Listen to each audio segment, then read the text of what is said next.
Assalamualaikum warahmatullahi wabarakatuh. Perkenalkan, nama saya Ibrahim Imam Maulana, NIM 212322004 dari Prodi Pendidikan Musik. Baiklah, kali ini saya akan mempresentasikan administrasi layanan khusus, yang mana poin-poin tersebut yaitu pengertian administrasi layanan khusus, jenis-jenis layanan khusus dan pengolahannya, serta peran guru dalam layanan khusus tersebut. Baiklah, yang pertama yaitu pengertian administrasi layanan khusus. Administrasi sering juga disebut sebagai manajemen. Manajemen merupakan alat untuk mencapai tujuan yang diinginkan. Umar Hamalik 2006. Yaitu suatu kegiatan atau usaha untuk membantu, melayani, mengarahkan atau mengatur semua kegiatan di dalam mencapai suatu tujuan. Administrasi layanan khusus adalah administrasi dalam dunia pendidikan yang memberikan pelayanan secara khusus atau suatu usaha yang tidak secara langsung berkenaan dengan proses belajar mengajar di kelas, tetapi secara khusus diberikan oleh sekolah kepada para siswanya agar mereka lebih optimal dalam melaksanakan proses belajar. Administrasi layanan khusus di sekolah pada dasarnya ditetapkan dan diorganisasikan untuk mempermudah atau memperlancar pembelajaran, serta dapat memenuhi kebutuhan khusus siswa di sekolah. Pelayanan khusus diselenggarakan di sekolah dengan maksud untuk memperlancar pelaksanaan pengajaran dalam rangka mencapai tujuan pendidikan di sekolah. Pendidikan di sekolah antara lain juga berusaha agar peserta didik senantiasa berada dalam keadaan baik di sini menyangkut aspek jasmani maupun rohaninya. Dari uraian tersebut dapat disimpulkan bahwa manajemen layanan khusus adalah suatu proses kegiatan memberikan pelayanan kebutuhan kepada peserta didik untuk menunjang kegiatan pembelajaran agar tujuan pendidikan bisa tercapai secara efektif dan efisien. Yang kedua yaitu jenis-jenis layanan khusus dan pengolahannya. Pelayanan khusus yang diberikan kepada peserta didik antar sekolah satu dengan sekolah lainnya pada umumnya sama, tetapi proses pengelolaan dan pemanfaatannya yang berbeda. Beberapa bentuk layanan khusus yang ada di sekolah antara lain yaitu yang pertama yaitu pustaka. Perpustakaan merupakan salah satu unit yang memberikan pelayanan kepada peserta didik dengan maksud membantu dan menunjang proses pembelajaran di sekolah, melayani informasi-informasi yang dibutuhkan serta memberi layanan rekreatif melalui koleksi bahan pustaka. Menurut Anas Tanjung tahun 2012, perpustakaan sekolah adalah perpustakaan yang tergabung pada sebuah sekolah.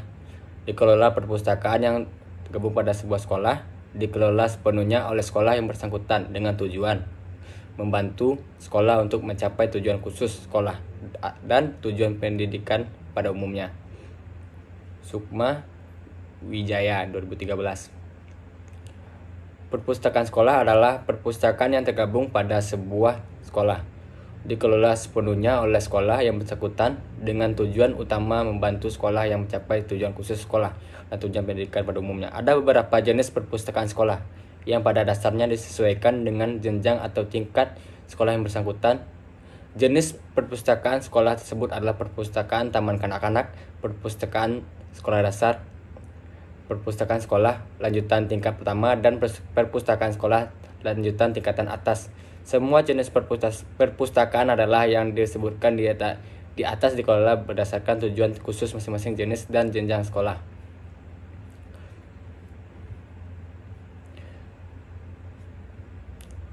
Fungsi perpustakaan sekolah. Perpustakaan sekolah mempunyai fungsi sebagai berikut. Yang pertama, fungsi pendidikan, yaitu perpustakaan bertujuan untuk memberikan kesempatan kepada para pelajar untuk menambah pengetahuan dan mencari keterangan-keterangan yang lebih luas dari pelajaran yang didapatkan sekelas. Yang kedua, fungsi informasi, yaitu sebuah perpustakaan sekolah merupakan tempat mencari informasi yang berkaitan dengan tugas siswa dan guru serta pemenuhan rasa ingin tahu siswa dan guru di sekolah.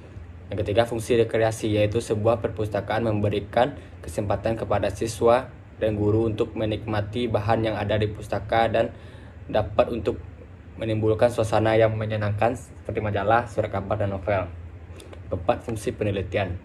Yang kelima, fungsi penyaluran hobi, yaitu sebuah perpustakaan sekolah yang baik dan harus dapat membantu pelajar untuk mengembangkan kegemarannya. Keenam, fungsi penanaman rasa tanggung jawab melalui perpustakaan sekolah, para pelajar dapat dididik agar menjadi warga negara yang bertanggung jawab. Pengolahan bahan pustaka. Bahan pendidikan yang dimiliki perpustakaan sekolah sebelum dipinjamkan kepada siswa atau siswi harus mengalami proses pengolahan terlebih dahulu. Proses pengolahan bahan pustaka terdiri dari 4 proses, yaitu sebagai berikut. Pertama yaitu klasifikasi. Klasifikasi berarti penggolongan. Yang kedua, katalogisasi, merupakan suatu proses dalam mempersiapkan suatu katalog atau dalam mempersiapkan data biografis yang akan menjadi tajuk pada suatu katalog. Yang ketiga, pemberian stempel pada buku. Yang keempat, pemberian nomor pada buku. Yang kelima, pengaturan buku pada rak. Poin terakhir yaitu peranan guru dalam administrasi perpustakaan sekolah.